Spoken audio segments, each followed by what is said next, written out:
Hai teman-teman, jumpa lagi. Kali ini saya ingin memberi sedikit reaksi, komentar pada dua report yang baru-baru saja muncul di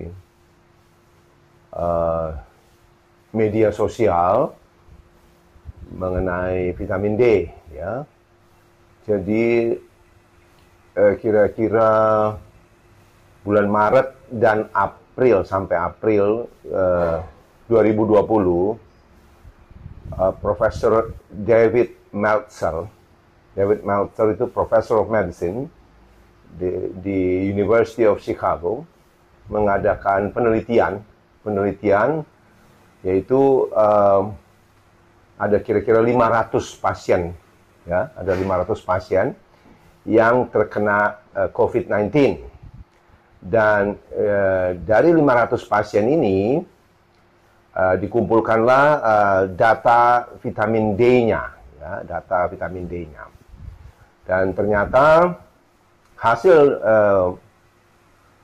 penelitian daripada Profesor David Meltzer ini diangkat di JAMA Network. JAMA itu adalah seperti jurnal di Indonesia itu ID, ya, Persatuan Dokter Amerika. Itu jadi JAMA itu singkatan dari Journal of American Medical Association.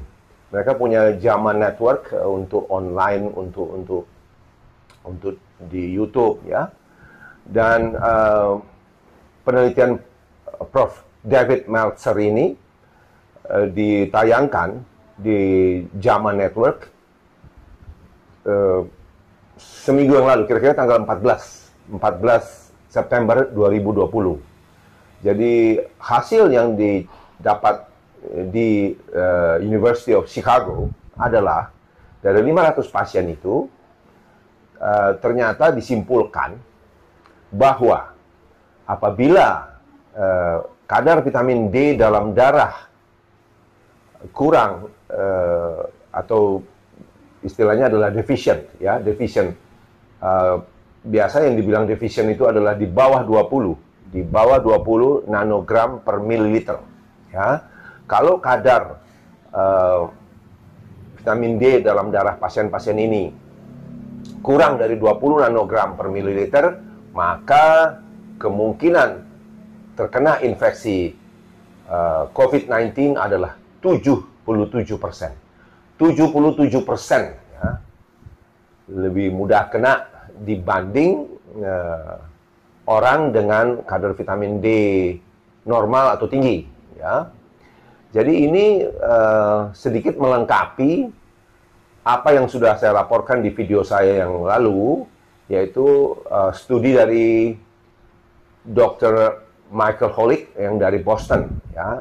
Karena Michael Holick yang juga dipublikasikan di online tanggal 16 September 2020 menyimpulkan bahwa kalau kadar vitamin D darah Anda normal atau tinggi, itu akan mengurangi kemungkinan infeksi COVID-19 sebanyak 54%. Jadi singkatnya, David Meltzer dari Chicago mengatakan kalau vitamin D darah Anda rendah, defisien, maka Anda kemungkinan kena COVID-19 77% lebih besar daripada orang yang kadarnya tinggi.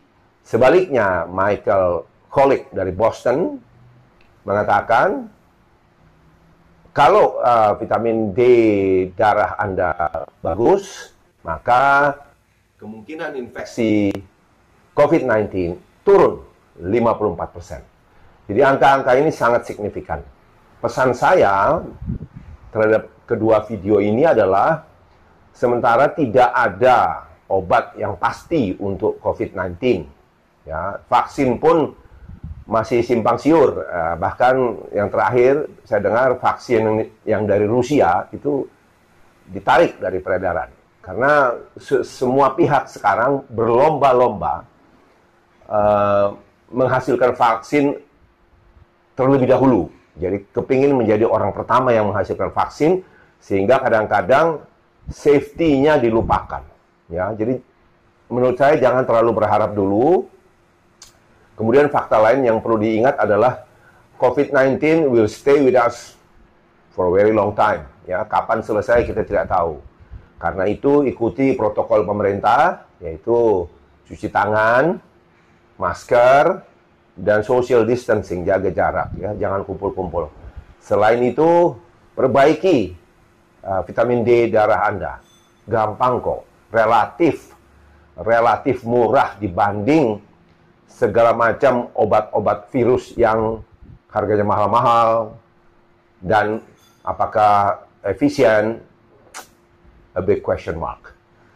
Begitu pesan saya, semoga teman-teman semua tetap sehat, ya, tetap beraktivitas dengan baik, karena olahraga yang terukur akan sangat meningkatkan imunitas kita.